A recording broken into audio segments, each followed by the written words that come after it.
Hello, travelers. Welcome to Reach the World's Explorer program.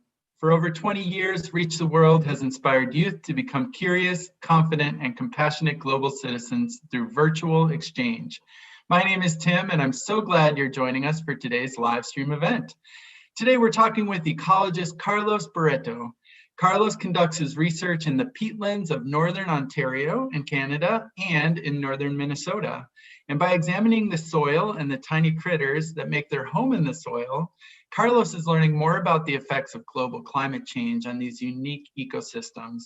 I'm so excited to introduce Carlos and his work because today's live stream is just the first video call of his Reach the World virtual exchange expedition. Through written articles and video calls like this, we'll be following Carlos's expedition for the next 6 weeks. We'll add a link to Carlos's expedition homepage in the chat right now, and maybe once or twice over the course of this call, so that you get a chance to check out the amazing articles he's already posted there. He's got some great photos of his work, some short videos. You're really gonna love it. Please check it out. I want to also welcome the teachers and students who are joining us live today. Welcome. Please feel free to use the YouTube chat bar to let us know you're here, where you're joining from, and of course, to share any questions you have for Carlos as we go. We'll get to as many questions as we can in the next 45 minutes, but for now, it's time to join the expedition to the peatlands of Northern Ontario. Carlos, welcome to Reach the World. Thanks, Tim. Can you see my screen okay? Yeah, it looks great. Okay, so hello everyone. It's a pleasure to be here telling you a little bit about me and a little bit about what I do. Thank you, Tim, for the invite, and I'll keep things simple so that everyone enjoys. I'm Carlos Barreto, and I'm a PhD student at the University of Western Ontario here in Canada.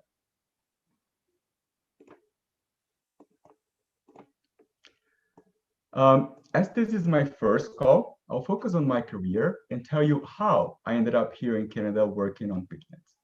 I am from Brazil, from a city called Belo Horizonte in southeast Brazil that has about 2.5 million people. When I was 19, I moved to a small town just an hour and a half away for university, and I graduated in biology. And only during university was when I started learning English at the age of 20. I was very lucky to find a job right after graduation back in my hometown. I worked as a field biologist investigating the animals, mostly insects, that live in caves. So for that job, I traveled a lot, and in the middle picture, it's me and my friend Ligia, just beside a cave, whereas on the picture on the right, it's me and my friend Elise looking for some wood lice that live in a pond inside that cave. So sometime later, after graduation, I had the chance to go to Boston. I spent a few months in Boston studying English at a college. And that was my first time ever seeing snow, which is an extreme event in Brazil, very rare and only in south of Brazil, in the border with Argentina. In Boston, I visited universities like Harvard, right here, but also some science museums like Boston Science Museum. And my desire to keep working with science had just increased. But that wasn't my chance yet. And then I moved back to Brazil for some time. Only in 2016 was when I got accepted in the biology program at the University of Western Ontario. Western is a big university with about 30,000 students. I've moved here to London in 2016, and funny enough, this was my first time living for a long period in a place with well-defined seasons. London is a nice city crossed by rivers and many, many parks where the summer is hot and humid and the winter is cold and very snowy. Both things I didn't have back home. Recently, I got an electric scooter that I used to go to school, as you can see in the bottom picture in the left. The university campus is pretty and clean, And we have access to top quality facilities and instruments here. In our lab, we mostly work with soils and the animals living in soils in peatlands. So for the longest time, I was daily in the lab, every day, long hours, sometimes working with soils and nutrients in the bottom left picture, but always working on the microscope to observe tiny animals like insects, spiders, mites, and Diabetic mice. Diabetic mice are a group of animals related to spiders, scorpions, and ticks, but with no medical importance. They are not dangerous, and 99% of the species only do good to the environment. So here, we're talking about animals that are smaller than 2 hairs put side by side. Imagine that. So we cannot see them without the help of hand lenses or a microscope. And I'll show you. So here is the first picture that I took with my phone. And I just have my finger under the microscope, just as a scale. Second picture, you see that this is a close-up. So I took this picture through the microscope. And you see that there are a few things apparently on my finger, but if you keep looking closer and zooming in, you see that definitely there are a few things on my finger, the tip of my finger. And those are Diabetic mice. And that's just a drawing I made of exactly this species here. And these are the Diabetic mice. There's nothing specific to look for in these pictures. I just wanted to show you how diverse they are. Diabetic mice, they are full of defensive mechanisms to protect themselves from predators. These protective mechanisms include hairs that raise like a frightened cat, seen in here, a hard body, like this guy here, a body that rolls into a protective ball, like this one here, that it tucks its legs inside, or even camouflage in soil. If you think that most of them are brown, and so can be soils, right? So my daily life was in the lab until COVID. During the time the university was shut down for health safety measures, I worked long hours on the scope at home. I also taught classes online and read a lot too. Working and studying only from home is not fun, and I'm sure you guys can relate to this. But I wanted to mention something I did in 2019 before all COVID restrictions, before we dive into the peatlands. So bear with me. As you can see, I'm always traveling. It's a hobby, but also for work. And last year, I was lucky enough to get a scholarship to do some research in Berlin, Germany, at Freie Universität Berlin. And that was my first time in Europe, and I had a blast. I visited places in Berlin, learned the culture, and also visited many other neighbor countries in the period I stayed there. My research in Berlin was on the effects of microplastics on soil animals like Diabetic mice, and I ran a lab experiment. So the first picture is the university. The second picture is me at Brandenburger Tor. So it's just an iconic place in Berlin. And the third one are the jars I used for my experiment. So in this study, I added 2 types of plastics to the soil in the jars. And I kept the jars in a climate chamber so I could control the temperature. And I also kept the jars in the dark to simulate how the soil is for those animals, right? And I ran this experiment for 4 weeks. So after 4 weeks, I took the animals out of the soil and then I identified them. And I didn't mention, but the white plastic is polyester and the orange one is polypropylene. And the picture in the middle is a picture from the top of a jar from above without the lid. And I realized that, unfortunately, the microplastic contamination is already so high everywhere, including soils, as one would not think initially. we tend to relate microplastics to the oceans only, but actually contamination in soils are 4 to 23 times higher in soils than in water. Um, so unfortunately, the microplastic contamination is everywhere, as I said, and the diabetic mice in this experiment, they didn't respond to the presence of the plastic. And what this means is they didn't care that we added a little bit more plastic in that soil that already had plastics. So the species that were common in the soil before, initially, they persisted through the experiment, and their individuals were caught at the end. Okay, so now let's talk about peatlands.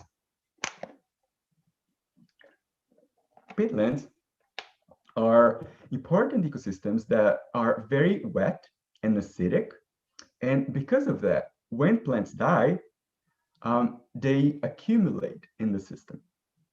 Decomposition, or in other words, degradation of these dead plants is lower in peatlands because it occurs underwater compared to other drier systems like forests, for example. And thus, peatlands are important because they store the carbon from this plant material.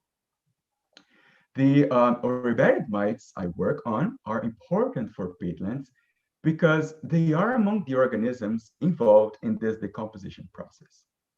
Peatlands cover about 3% of the Earth's surface only, but they store impressive 30% of the terrestrial carbon in their soils. So more carbon in soils can be translated into less carbon in the atmosphere. And this makes peat as in the form of CO2. And this makes peatlands a natural strategy to fight climate change because more carbon is trapped in the soil and less carbon is released to the atmosphere as CO2. Peatlands are found across the globe in warm and cold regions as well. The main plant type in peatlands is called moss. Mosses are small, slow-growing plants that need a lot of water to survive because they don't have real roots to actively search for water deep in the soil. So here you see that there's no root as you can imagine from a tree, for example. So the way they get the water is that whatever the level of water is high enough, the difference of pressure between inside and outside the moss makes the water to come in, but they don't actively get the water from the soil. Mosses decompose extremely slowly in peatlands after they die, and this is mainly what makes peatlands so important for storing carbon. Some other pictures of plants in peatlands I brought you. There are many different types of mosses, as you can see in this picture. So we have this one. Oops, let me change the color. So we have this color. We have another species here that is green. We have these light yellow ones in here. So you see that diversity is high in terms of types of plants. But we also have plants that are not mosses. So we have sedges, pretty much everything you see at the front of this picture. There are grass-like plants. We also have some trees like tamarack, seen in the first picture. We have some shrubs. You can think about bushes. So we have bog laurel, the picture in the middle. We also have many types of berries. And I'll just point to two. So this one here is snowberry. And we also have this one here that is cranberry. Now, before introducing you to the main peatlands I work on in Canada, I wanted to show you this part of my work on a peatland in Minnesota. This is a project maintained by the US Department of Energy called Spruce. The picture in the middle is an aerial view of the area during the winter. It's very pretty. And to get there from London, where I live, once a year, I usually take 3 flights and then I drive the rest of the way. And I spend the night in the cabin in the field. Spruce is an experiment to simulate future climate change conditions. So they have these huge chambers that I'm going to point in the picture. So here's one, another one, and another one. So they have these huge chambers where they can control the temperature and the level of CO2 that is inside those chambers. Specifically, they have either ambient levels of CO2, so naturally occurring, and they also have double the amount to simulate a future for the next 100 years or so. And in terms of temperature, they have ambient temperature and increases of 2.25 degrees on top of ambient until we get to this very last one here, the last picture, that is the most extreme conditions they simulate. So inside that, it feels really bad to be in there, even for sampling the soil, which is quick. So in there, the temperature is 9 degrees Celsius above the ambient, and elevated CO2 means double the amount. My work at Spruce was looking at how the animals in the peatland soil, so how Diabetic mice specifically, responded to warming and to CO2. In simple terms, I study the mites I study, they respond in different ways to warming. So some species, they prefer drier conditions. Some just don't resist this warmth and desiccation. Changes in communities of these Diabetic mites can escalate to the ecosystem level, affecting where the carbon ultimately stays, whether stored in the soil or released back to the atmosphere, reinforcing climate change. So the overall effect of warming is negative for Diabetic mites. Now, the Diabetic mites don't actually care about CO2 because the CO2 is in the atmosphere and they live in the soil. So the effects are not directly translated to them. Okay, so now we are finally getting to my main peatlands, and the closest town to the peatland, to the sites, is called White River. It's still in Ontario in Canada. Quick fun fact, White River is the city where Winnie the Pooh, that Disney bear character, was caught. That story actually happened. So we drive about 12 hours from London to White River, and I usually go once or twice a year in the summer. And we stay in this trailer you see in the picture. So we stay right here. This trailer never leaves the parking lot, and it's an amazing facility because we have 3 bedrooms, we have internet, and it's really, really great to have a roof to sleep when you are in the field, especially considering that we are in the middle of nowhere there. There's only about 900 people in this town. So from the trailer, daily, we drive about 30 minutes every morning to get to the peatlands, and we hike for just a few minutes. No matter the picture I have here, none would do justice because it's a very nice place. But I might be biased because I've been working there for the past 5 years. So this is Peatland 1 with many trees around, different shrubs, and especially there's a carpet of mosses underneath these tall trees. And these mosses are covering the entire ground.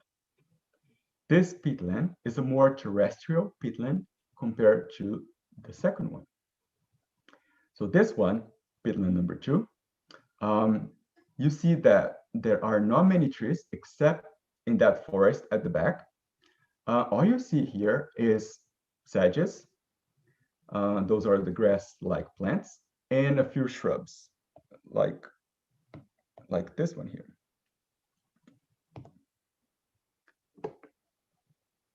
Mosses are not very common in this peatland number 2.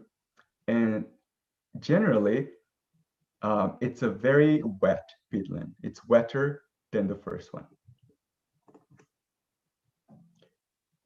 Warming caused the plant community in those 2 peatlands to change.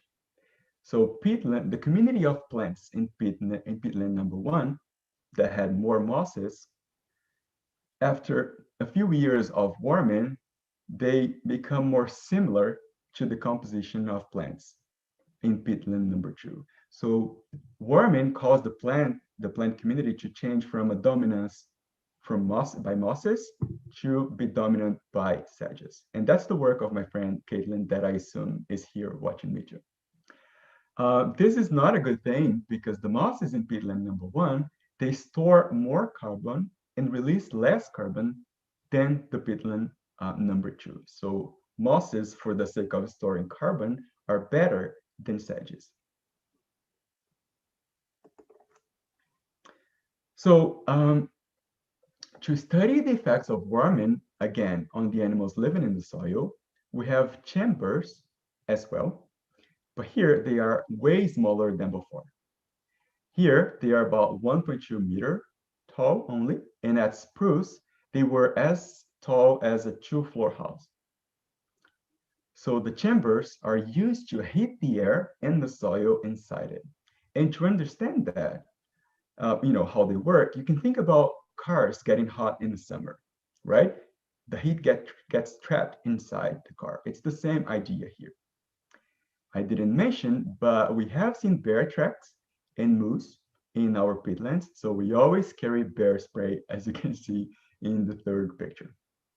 The first picture is just me sampling some soil from inside that chamber. Well, we saw that warming changed the plant communities, but what about the diabetic mice? So in peatland number 1, the one on the left, we found more species that usually they prefer to live in drier areas, like the forest, instead of the peatland itself, okay? And we found those species only living in the chambers, in the plots that were warped. So in plots that we didn't manipulate, we didn't find those species. Those species are likely coming from the forest, and they are being dispersed by the wind.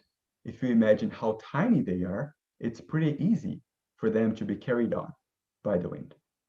In peatland number 2, on the other hand, the mites didn't like the warming at all because warming caused their habitat to dry out. And then the species that are more dependent on the moisture content, so how wet the area is, they didn't make it. Lastly, I brought you some pictures of the mites I work on again, and you can see that they vary a lot in shapes, in colors. You see, I hope this is working, but on the top right, so this one here, is it changing, Tim? Can you just nod? It is, yes, slowly, okay. yes. Yeah, so I just wanted to show you that this animal, its surface is very ornamented. It looks like a painting, honestly.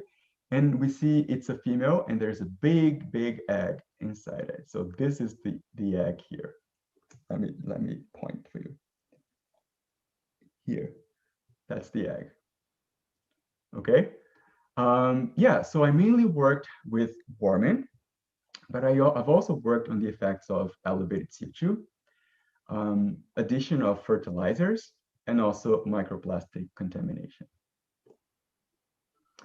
I'd like to thank you, Tim, for the invite, everyone that has been with me for the past 25 minutes, Dr. Jim at the Ontario Ministry of Natural Resources and Forestry for the access and partnership on the project, Dr. Paul Hansen, same thing for the Spruce project, Dr. Matthias Rielich, my supervisor in Berlin, Dr. Zoe Lindo, my supervisor here in Canada, Dr. Brian Brainfern for his collaborations working on the St. Peatlands, and my friend Caitlin Lyons for always, she's always pushing me when it comes to communicating science to kids and always helping me.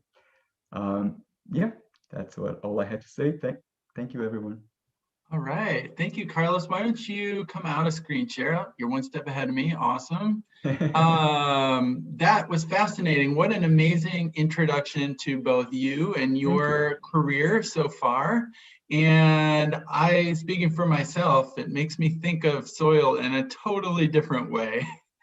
Yes. I wanted to observe or share a thought that I'm sure many of our viewers are also thinking, that in the slide where you showed zooming in on your finger and then zooming in on your finger again, and even then, there were really just like little dots.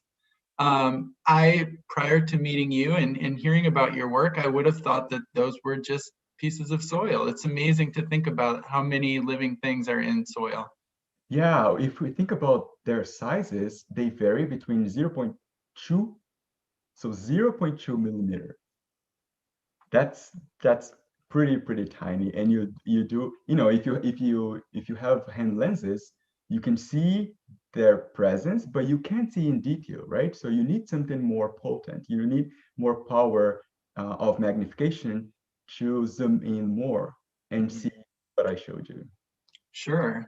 Yeah, and I'm hoping we can get into your process for separating these creatures, these tiny little critters from the soil and identifying them. I know Yes. there's more to come on that.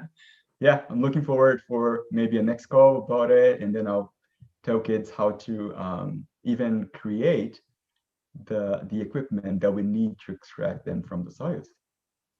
Very cool. Can you give us a sense of, besides mites, what else is living in soil, in peatland soil specifically, and maybe more generally, like what might surprise us about the soil underneath our feet right now? Yes. Okay, so there are thousands and thousands of species living in soil. They vary in size, they vary in the group. So we have fungi, we have bacteria, we have viruses, all living in soils as well.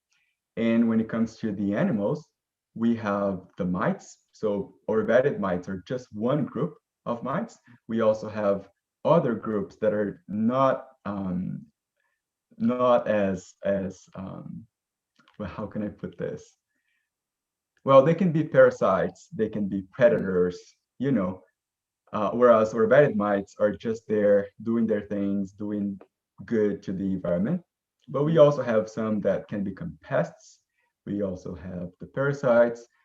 Besides the mites, we have spiders, we have insects a lot. So we have usually larval stages of insects. So we have larvae of mosquitoes, larvae of beetles, we have earthworms, pill bugs. Yeah, the list is long actually. What did I just get a sense from your career and your work right now that you really find insects and the tiny things fascinating? It's easy to love whales and bears and kangaroos and all the big furry, easy to see, relatively easier to understand creatures. What is it about insects that draws you to them? Yeah, I think I'm more prone to studying the underdogs. And as you said, everyone loves mammals and everyone loves birds or fishes, things that are bigger and more easily tangible. You can imagine their sizes, you can go to a zoo and see them. Whereas I'm more interested in this mystery that a soil brings along. Yeah, absolutely. Um, I couldn't help but note, and I'm sure our viewers will note too, that some of the areas you study in are absolutely gorgeous. And you mentioned it briefly, but what is it like to be, I assume there aren't a lot of people around you when you're out doing your field work. What's it out to be in this just pristine, beautiful nature? Yeah, it's the first sensation is it's very peaceful. You don't hear a thing. Besides the birds and sometimes crickets here and there, but it's very peaceful. It does really well to your mind. But we also, for safety measures, we can't go to the field by ourselves, right? So we usually are at least 2 or 3 people, and everyone is on the field view of everyone else. So you have to know where people are because, as I said, we have bears there. We have to be aware that we are entering their house, not the other way around, right? So we have to be prepared for that. And for safety issues as well, we always carry bear spray. We have a wood shed that was built in the field. So in there, we keep our equipment. We also hide from the rain or from the sun because yes, it is very wet, but in the summer, temperatures can reach 35 degrees easily. Okay. So it's a very unique experience to be in so close contact with nature. For any student who thinks that what you've described sounds like a really exciting career, and I think there are going to be a lot of them, what skills are really important for you to be successful as a soil ecologist, as a field scientist? What sorts of things do you need to really have an interest in and skills on? Yeah, so as I said, my work hours are pretty long.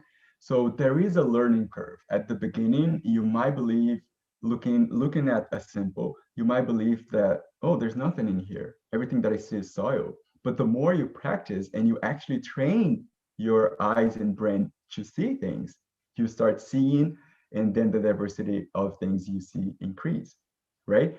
So one thing I would say is you have to be patient, right? Because it's not going to be an easy thing to learn. I'm not saying that it's not fun. It's super fun, but it's not something quick. And it took me years to get to a point where I am right now. Where else?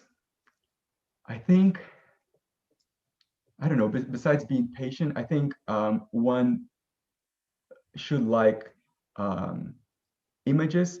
So working on the microscope, taking pictures, they are all essential skills that you should learn because those are going to help you to learn quicker and faster. And I train to look for patterns as well, right? Because when I am identifying a mite, I have to look for specific differences between one and the other to determine this one is species A, this one is species B, right? So there are many, many steps. There's a key that you have to, go through this key, and it's a dichotomy key that we call. So first step is, does it have structure A? Does it not have structure A? And then you look at the mite. Can you see that structure? Yes or no? And then you keep going until you find the result for your study.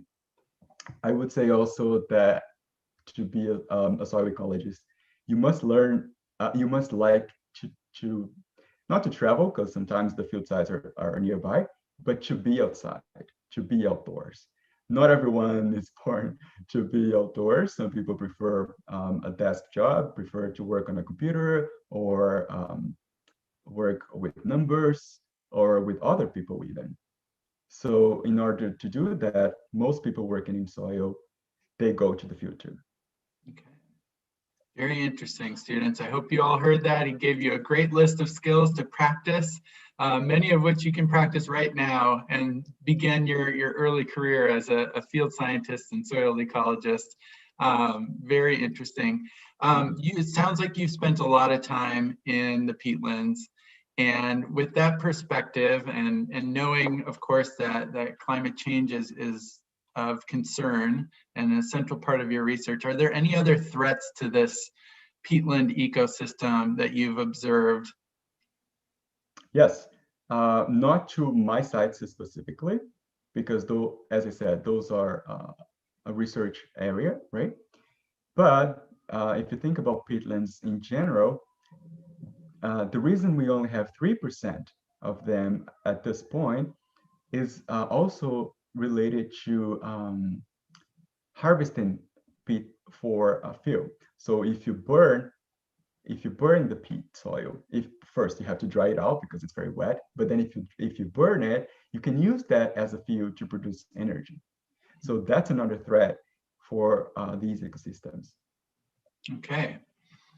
Well, I think we have covered a lot of ground today. Your presentation was so thorough, and I know you've included a lot of other personal stories from your time in the field doing research, and we're going to get to your time in the lab and what you do with your samples when you get them back to the lab. And I don't want to spoil any of that for our viewers, so I think this is a great place to stop for today. Okay. Carlos, thank you so much for joining us today. I really appreciate it. Thanks to our entire YouTube live stream audience for joining us today. I want to invite you all and make sure that you visit Carlos's Virtual Exchange homepage. You can follow his articles as they appear each week. There are several there already with some great photos and videos from his time in the field. And you can get a complete listing of upcoming Reach the World events, including future video calls with Carlos, by visiting athome.reachtheworld.org. So with that, Carlos, I'm going to say goodbye. Thank you so much, and we'll see you next time. Thank you, everyone. Thank you, Tim.